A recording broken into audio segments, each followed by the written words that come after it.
I cannot believe the retinue that's never seen that before. Look at him come in there. Yes. It's Big Danicus. Wow. Yes, I have arrived. Biggest Danicus is here for the review. Hello there. Hello, I am finally arrived off my elephant retinue. Thank you. Okay, well, My please. slaves that we brought from the ring, I'm here.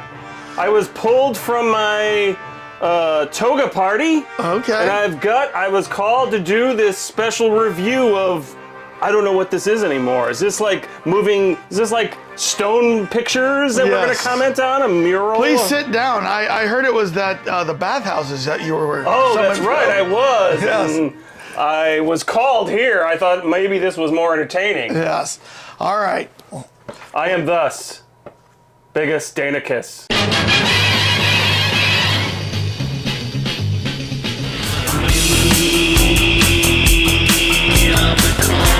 We are the Cult Lords.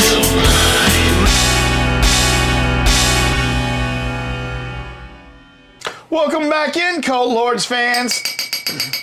Here to do another movie review for you. He has spoken. I am JR, and this is Danicus. Right, you may refer to me as Biggest, if you find that feasible. What about you? Do you find it risible? When I say the name Dickus. Dickus.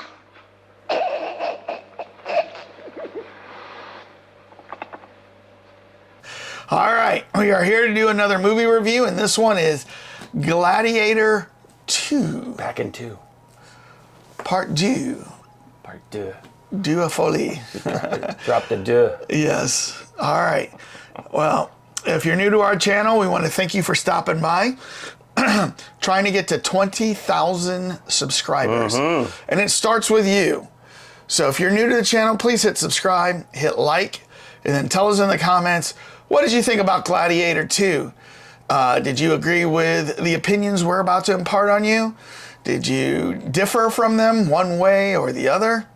Let us know. Yeah. We always love to hear what our viewers are thinking. Throw that abacus away and Yes. chisel in what you think about this Now, movie. if you're new to our channel, another thing we like to do is start off our reviews with a cocktail or a drink of some type. Dane, a kiss. What are we drinking this week? We are drinking Penelope Distillery bourbon. So this is their Architect line, straight bourbon whiskey, finished with French oak staves. Penelope, by the way, appropriate because she was in Homer's Odyssey. So that's Greek. Yep, that's where the name comes Roman. from. Well, we're in the Roman mythology, so. So, Dane, we have a little bit of a note that we must make. Oh. If you have not seen Gladiator 2 and you do not want any spoilers, this is your time. Spoiler alert. We're about to go into heavy spoilers. If you don't want this spoiled for you, hit pause. Buy a ticket on Fandango or wherever you buy your electronic tickets. Head to the theater, watch it, come back, hit unpause. You know, we're right on your big screen. Hit unpause, and then watch this review. Okay, but you have been warned. So now another thing we like to do is we like to take a guess before we reveal our industry-leading scores. What did the critics and what did the general audience think on the Rotten Tomatoes scores? So, Yes. Dane, did you We stay want to away know from what this? the Colosseum masses have thought about these scores. Yes. Yes, I stayed away from this. Okay. What do you think the critics have given this? I'm going to go 7.5. Oh, that's still a good. That's Oh, well, I didn't go super low. If it was below, 6, I'd go below. All right, what do you think the audience has given this? 7.9. So 7.5 and 7.9? Yeah. I Okay. think they'll both be like That's more in like the vicinity. kind of mid, right? All right. Well, You won't lose your head, but you might lose some other exterior member. the critics gave this a 71%. Ooh, all right. So you're pretty close. I was in the vicinity. And then the audience gave it an 83%. Oh, well, I was still in the vicinity. I said Yeah. 79, yeah. So, yeah. So 71 and 83 as of this taping. Let me... Not bad, not good. Or I should say Pretty not mid. great. Pretty mid, right? Yeah. But everybody's been waiting for the Cult Lords industry standard ratings. Yes! In from our accounting firm, Deloitte & Douche, where they always make sure that the wagers stack up at the Colosseum. They're taking note. Yes. Yes. They handle all of the Colosseum's books, right? They will cast their lots, and we will reveal our scores. Okay, so you got yours ready, Dane? Danicus. Danicus. Or you could just call me Biggest. I have a very great friend in Rome called Biggest Dickus. On the count of three. Thank you. 1, 2, 3. Whoa! What? Entertained again? 8.2. Not Maximus Entertain Us? Yes. 83. Yes. 8.3. Yeah, wow. we were close. We had almost even had the same Yeah. pair. Yeah. All right, well, On the count of three. 1, Ready, 2. Vinny Vici! Ooh, the Lions are out. Ah! They just broke through! Yes. Oh. Or better than the baboons. Those baboons were so fake, weren't they? I mean, the lions and the sharks look real. By the way, I guess they were supposed to be feral baboons, and maybe they thought, well, 2,000 years ago, they're going to look differently than now, but, I mean, they definitely look almost bring out the velociraptors! They were like, where's the Vorpal baboons? Yes. Right! Oh, no.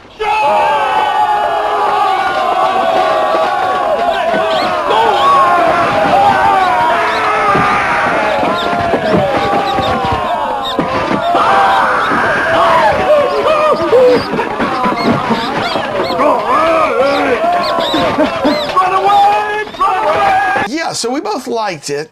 Mm-hmm. But like I said when we watched the trailer reaction, this was the Kobayashi Maru of movies. This is the unwinnable situation because you know it's not going to be as good as the first one.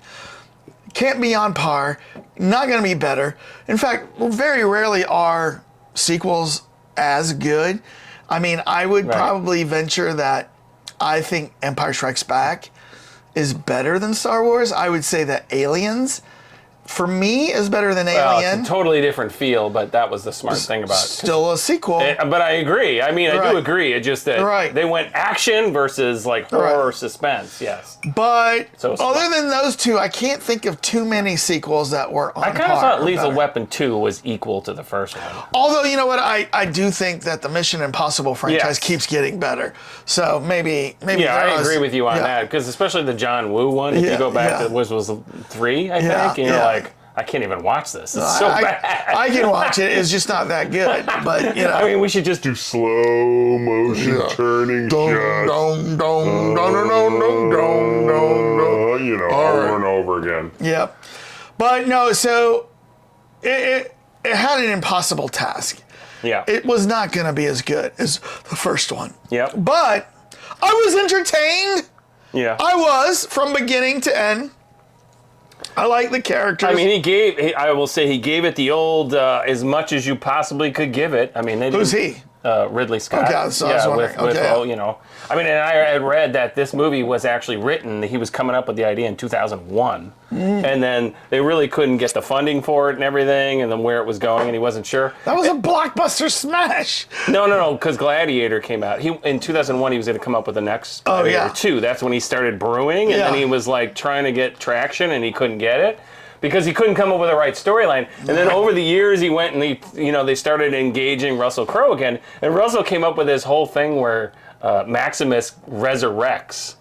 and comes back more in a supernatural way, and then has to defeat like these like ultimate evil emperors and all this. And they were like, I think I'm paraphrasing here, they probably indulged him for a while, and then they're like, all right, no. I have not heard that story. That's crazy. So then Ridley Scott decided he ended up hooking up with the guy that helped him with Napoleon. Okay. They wrote that. I forgot what the guy's name was. So the writer of the Napoleon was also the chief writer here. It's Okay. with an S.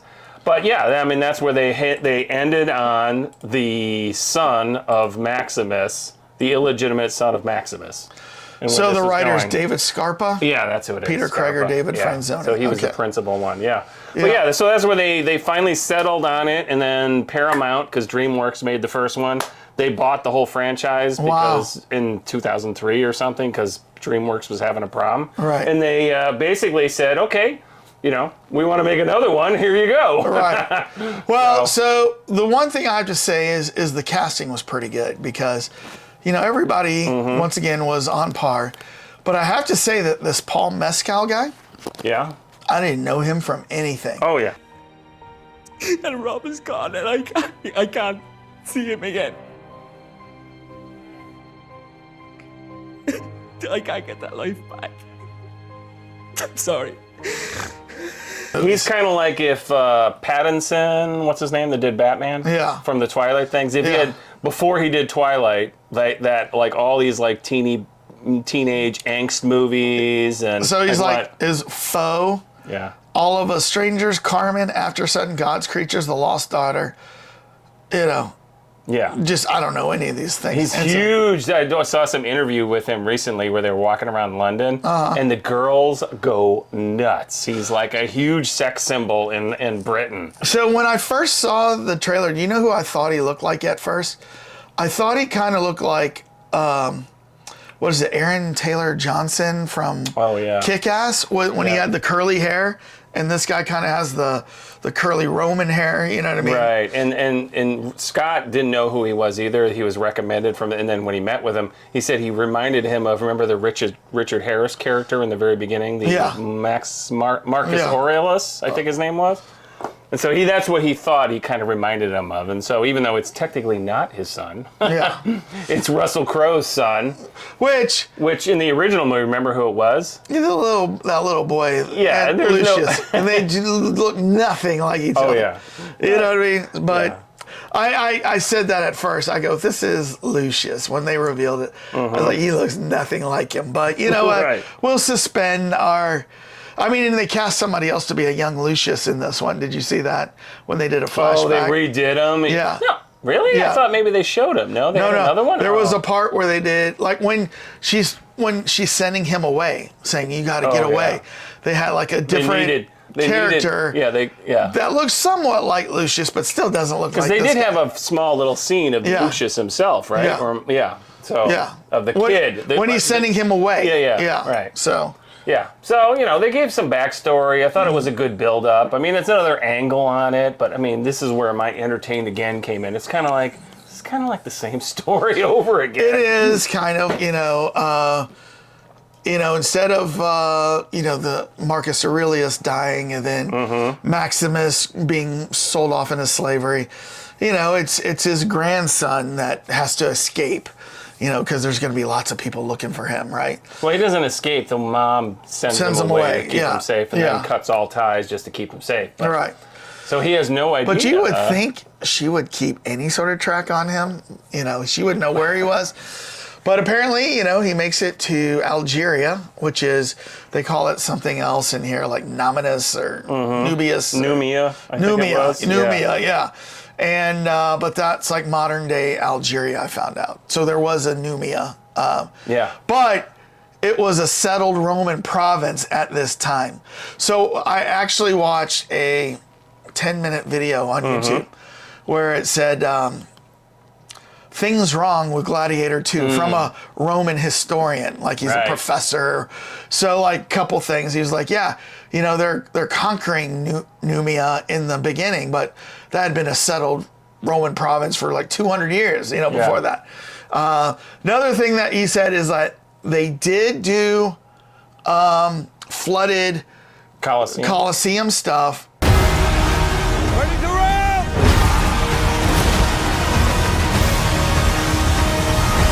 In the beginning, but then when they made all the underpinnings, they never did that again. They probably did that in a nearby like river, and they did like stuff where people that could see. particular emperor kicked it in. Yeah, because that he was said, one thing I wondered in the movie. It's like, wait a minute, there's all these things underneath. Yeah. Where, and then to your point, they were flooding it at first, and then later this guy did all these like subterranean things, and that was the end of it. Yeah. And then the last thing the guy said is, there is nowhere in recorded history that they had sharks in there. Oh yeah. So that was just like pure, fantasy, right? Right. No sharks. And sharks, by the way, just to let you know, there's a reason why when you go to SeaWorld, they don't have sharks, because sharks are so delicate with being transported, they usually die. And that's why, like, if you go to like aquariums and stuff like that, they don't have a lot of the big sharks. They'll have like some small sharks at an aquarium, but they don't have like great whites or bull sharks or hammerheads swimming around. Well, yeah. So, right. So that's interesting that they. Ridley Scott completely bent reality and had sharks there to show them up. I mean, I did see, because I did a little research on that, they did have like sea creatures and monsters and crap like that. So. I mean, maybe somebody attempted to get a shark in there, but never mind the fact you got to catch the thing first. Well, the historian or the professor guy said, that's not to say they never attempted it, but there is nothing on recorded history that they had sharks in there. So, so yeah, there was a lot of stuff where they bent the rules. I mean, did you hear since you brought up Algeria and everything, the controversy with Denzel Washington? Because he had a kiss, right? Yeah, he was supposed to kiss the guy, and he did, and he asked to get the scene cut. He declared he was bisexual, but then they cut the scene. So I heard him say that, hey, they made the choice to cut the scene. It wasn't me. He goes, I kissed a guy. So that was the piece that he. But what happened was it didn't play well in the like original screenings, like the pre-screenings that they do. With audiences to see like what they like and don't like. Well, that was the thing, is Algerians were a little mad because, of that particular. The other thing is they said Algeria is not I guess it's it's Northern Africa. Northern Africa, but there's a sub-Saharan and then there's the other. Right. So because they construed him as not being Northern Africa, which is a little bit more like Turkish. Well, yeah, the Northern Africans, like the Egyptians, Moroccan, they're like Arabs basically. You know what I mean? Right. And then below that Northern Africa line, then you get into, the Nubians, the dark-skinned Africans, right? Yeah. So that was the other big thing that that was, controversy-wise, other than that. I thought it was cool. I mean, it was a great scene. I thought the special effects were really good in this movie, in the sense that you really got a real, felt like it was real. All the costume designer has to win something. I mean, all the metal work and the embroidery and. But this was the funny thing because Danicus requires a lot of work to make him look this good. But one of the qualms I had is this was pretty much a rewrite of one. So okay, he comes out of slavery. He's brought in by a guy who says, "Oh, you want to win your freedom? You can win it at the Colosseum." I own you now. But whose head could I give you to satisfy your fury? The general will do. So he goes there, and his military experience, although he was not a general in the Roman army, pays dividends because now all the men are loyal to him, the other gladiators. And he goes out on the gladiator, mat, and he's leading all the men. He's like the leader. Oh, we're fighting left, do this. So just like Maximus, he's leading the army. And then guess what? There's a plot to bring in outside soldiers to overthrow Rome, right? Just like Maximus when he sees his men, right? And now, but this time it's Pablo. I was going to say Pablo Escobar.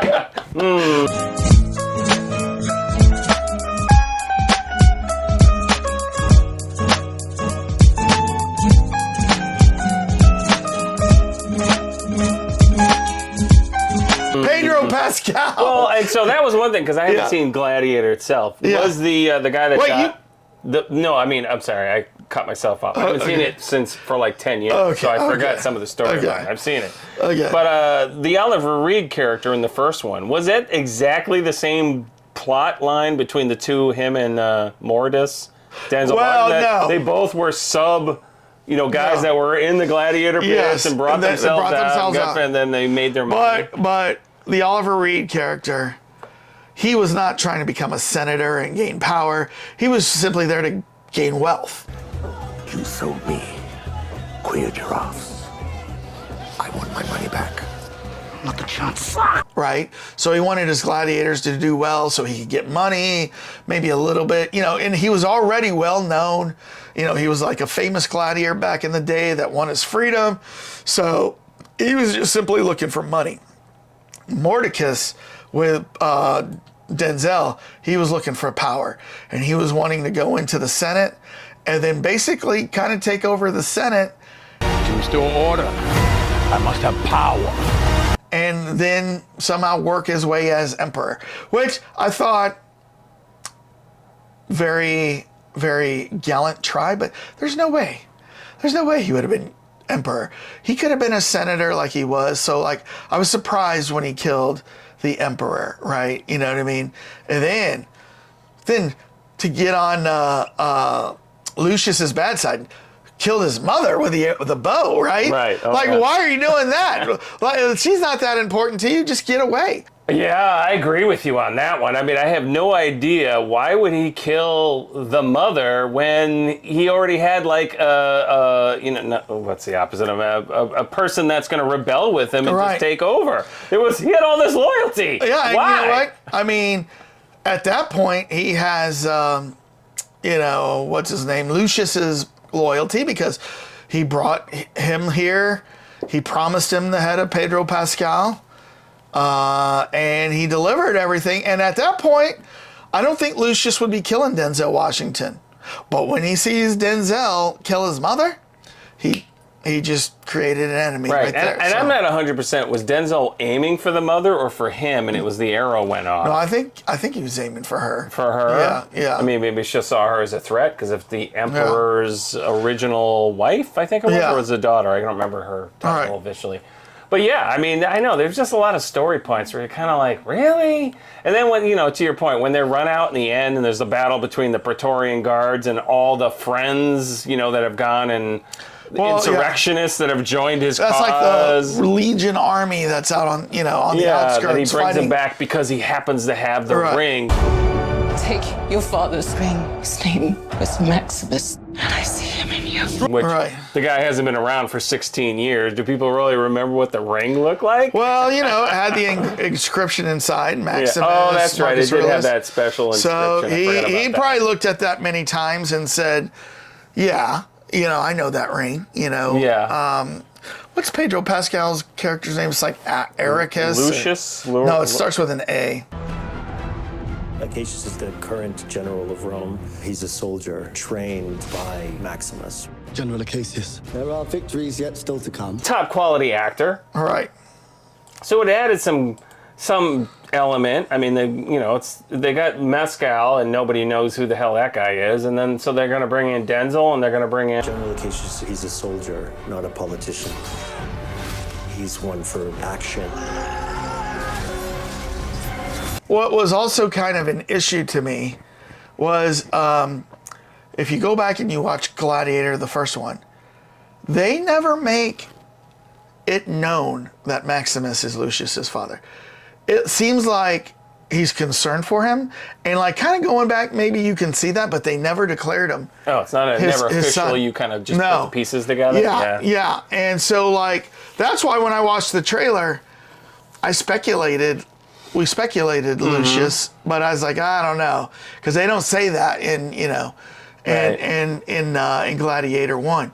To your knowledge, when Russell Crowe dies, he's going to the afterlife to see his one wife and one son, and that's it, right? So, but anyways, it was still good. True. I forgot about that very, very ending. Yeah. I mean, they just needed someplace. They wanted to do it, and we all said, why do we need a Gladiator 2? Well, Ridley Scott wanted to do it. Mm-hmm. Obviously, they had a great time doing it the first time, so he wanted to do it again. And they said, let's just kick right off from where the other one ended. And in opening box office weekend, it made almost $60 million domestic. Right now, it's made $111 million in the U.S. alone, or well, I should say North America. Let me see what it's done with worldwide. It's done $322 million. So I bet you it's going to do $500 million. Okay, right? Well, that's great because Ridley said based on this, he's going to make a Gladiator 3. Really? Yes. So he's looking at it like as in like the Godfathers. Yeah. So he's going in that journey. Now, one of the things I thought was interesting was when Lucius was, taken by Denzel, and he's got like the rogues gallery of who's gladiators with him. Mm-hmm. If you remember, Russell Crowe really grew close to like 2 or 3 of those guys. And here, he doesn't really grow close to any of the gladiators. He ends up kind of growing close to the ex-gladiator that would treat him medically. Remember that Robbie? guy? Yeah, Robbie. Robbie. Yeah. Yeah. But anyways, well, yeah. But do you remember in Gladiator 1, one of the other gladiators was that Djimon Hounsou? Remember, I always from Rebel Moon. From Rebel Moon, also in a Gladiator. Shows up Gladiator Arena. Yeah. Colosseum Arena movie. Like, I was wondering if they would bring him back that somehow. would have been hilarious. Right? If he might be there, we just didn't pick up, but that would be hilarious. Because some reason that guy's been now in 3 or 4 Gladiator Because, movies. it would, I don't know, where he goes, or if he's still alive in this world, but if, word got out that Lucius is back in the, fighting scene, the arena. I think wherever that guy was, if he heard it, he would have made a trek to go see him. That would have, hey guys, this is why you got to talk to the cult lords for your production questions. That's a great point. Whereas, that would have added more of a tie-in with the original movie. Yes. Because the only person there was 2 people that were the same. Which 2? The mom. The mom, and there's one other. There's one other? I don't know. Who? One of the senators. Oh, yeah, the white-haired senator. The older one that Those said, are the only 2 from the original movie. In the original movie, he goes, "Who will help me carry this man?" And they carry his body off. So that was and I thought when I saw that, I'm like, oh, they brought him back. He's gonna have a big role. And it was nothing. Yeah. It was kind of like, okay. I don't know. The guy's name's Derek Jacobi is the actor, and it was like.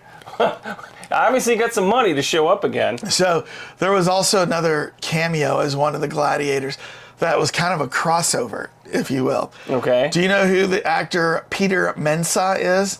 This guy? Oh, yeah. Do you know what he's in? No. He's in 300, where he says to Gerard Butler, "What are you talking about? This is madness!" And then Gerard Butler kicks him down that open pit. Madness. This is Sparta! Oh, that was that guy. That was that guy. And he kicks him down and he goes, "This is Sparta!" Yeah, that's the guy. So I recognize that actor, but I didn't connect him. I was like, oh my gosh, Yeah. 300 He was is the in, ambassador in for the Persians. For the bad guys. But he brought with him a chain of king's heads on these chains to show Gerard Butler, It's called negotiations. Yeah. This will be you if you don't surrender. That's right. So he was in there too. Yeah, so I thought that was kind of funny. Yeah, but he wasn't in the first one. We were talking about what's the connection there. He was. So they were. It was entertaining. It was entertaining. But like you said, they just missed key things like that. Like, why didn't Lucia have any relationship with anybody? You're right. I didn't even think about it until now. He just seemed very distant from everybody. Well, so the reason why, I would put Gladiator in the 9s in this. This got a 8.3 from me, is when it ended, the first Gladiator, I had watery, teary eyes. Oh. And then when I introduced it to my girls who were 14 and 12 at the time, they cried so hard at the ending of Gladiator that we had to hug it out. I had to hug them. And the reason why is because you are emotionally led down a road and you cared about the character so much more than you care about Lucius in this movie, that when he died, you weren't 100% sure the very first time you saw Gladiator, you weren't 100% sure he was going to die. So when he falls down and dies and then you see him going to the afterlife, it's a very touching, and the music, they even bring the same music in. Oh, did they? That was one thing I didn't. But it was not that touching, gripping scene. And I felt like I didn't care about these characters as much as I cared about And the characters in Gladiator. And you're touching on something I was thinking about, that I have thought this movie lacked kind of an essential rawness, which is going into more like raw emotions and things like that. I thought it was just written kind of like a historian and coming in just wrote, I'm going to make make something up that fits into a lot of things and pulls stuff from history, but it just seemed very, like, I don't know, felt like academic the way it was written, I guess. There was just so much more depth to every character in Gladiator 1. So, for example, let's think of who the bad guy was in Gladiator 1. It was Joaquin Phoenix. Am I not merciful? And you developed a hate for this guy. Oh, yeah. Now, these Gemini twins that they had as emperors. Emperor Gator is a sadistic, ruthless emperor. He rules Rome alongside his fraternal twin, Emperor Caracalla.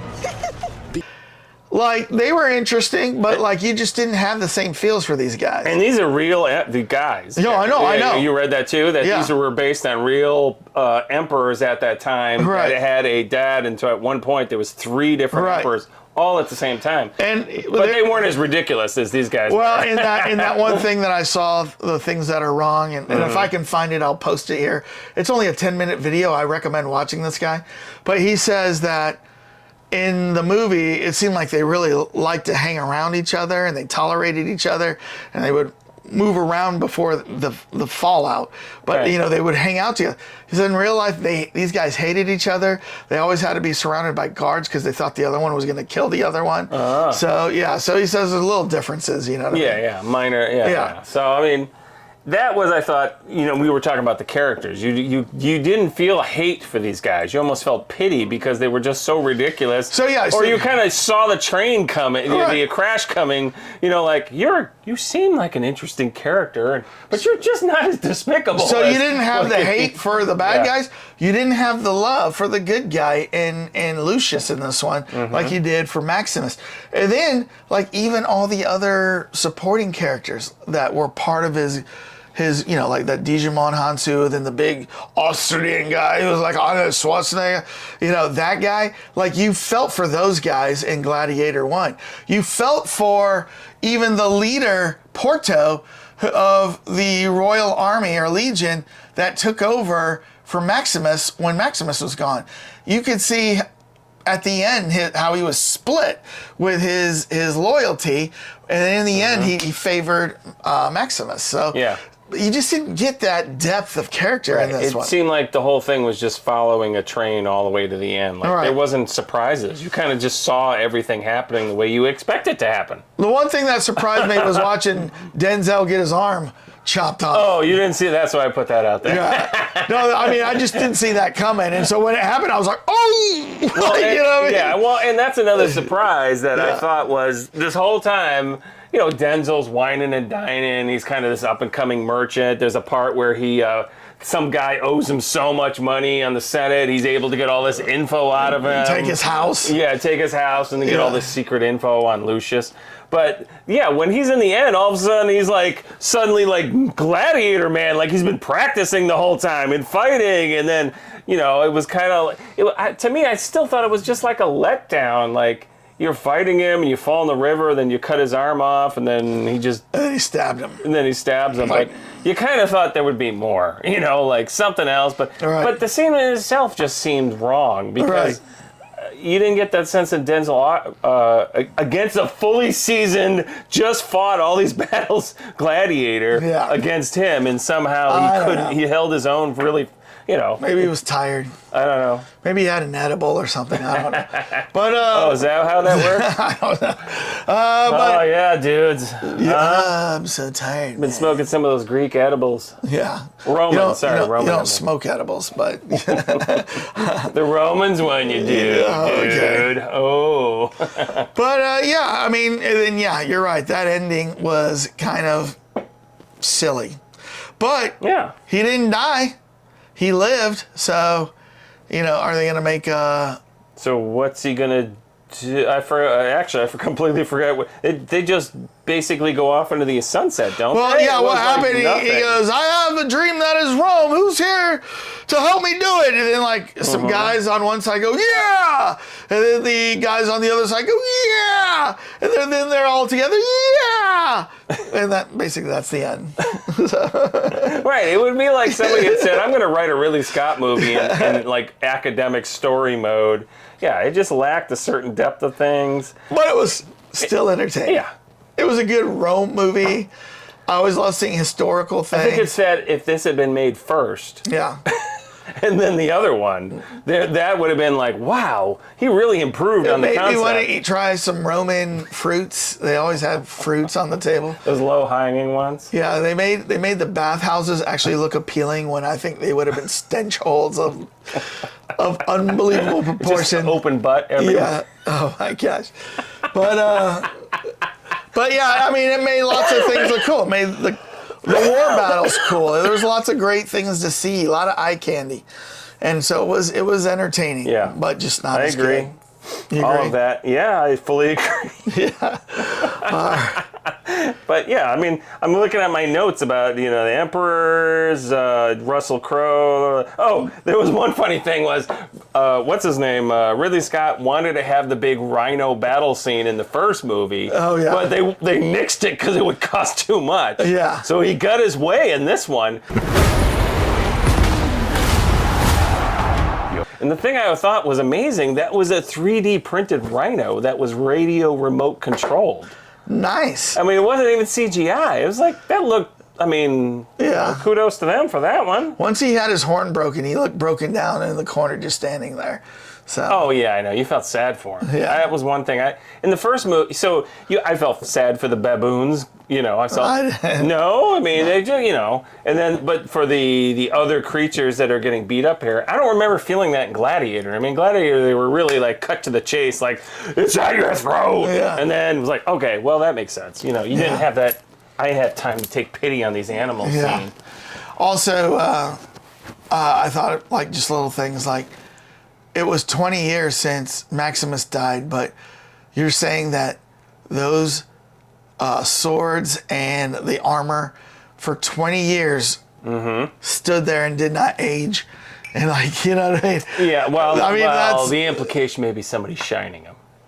Maybe. They don't show, but I mean, I agree with you. There's no way they'd be patinaed and pitted. So yeah, his armor was perfectly buff. Yeah, it was just all perfect, and it fit him perfectly. It wasn't even they should have put a little extra space in there or something, because Russell Crowe I think is a much bigger guy than Paul Mescal. Yeah. So that was funny in itself. But yeah, I mean, there's just stuff in this movie that they obviously are going to make number 3. But it sounds like we're crapping on this movie, and we're just telling you our criticisms of this movie. It was still entertaining. It was still, for me, worth it to see. I just don't think I'll be watching this 12 times like I've watched the original Gladiator. Right. So I mean, I always look at every movie. I have a cult rating on it, which is you rewatch it if you just kind of can't stand it. And I exactly thought that earlier today. Is am I going to go see this again? Right. No. Whereas Gladiator, you want to go see it over and you can watch it over. I watch it over and over. So yeah, this movie just didn't have that magic, that you want to come back and say, I was inspired, or I saw that, or I noticed that. I mean, it's just kind of a one-trick pony, and that's the whole thing. Well, Cult Lords fans, tell us what you think. Tell us down in the comments if you rated this anywhere close to ours, or the critics, the audience, or if you were way higher or way lower. Because I could see this being a tear some friends apart kind of thing, a civil war on if this was good or bad. I could see people giving this a very low score. I could see people giving this a higher score than we I guess get. if you just watch Gladiator and expected better, I'd say people might go back down. I don't know. So yeah, so you tell us down in the comments if you liked it right after you hit subscribe and like. And biggest Danicus. Yes. How do you want to JR relieve us? My Senator Praetorian Guard. Yes. Thank you for bringing that up. May everyone have a wonderful evening in the vineyard and in the bathhouses. Peace out.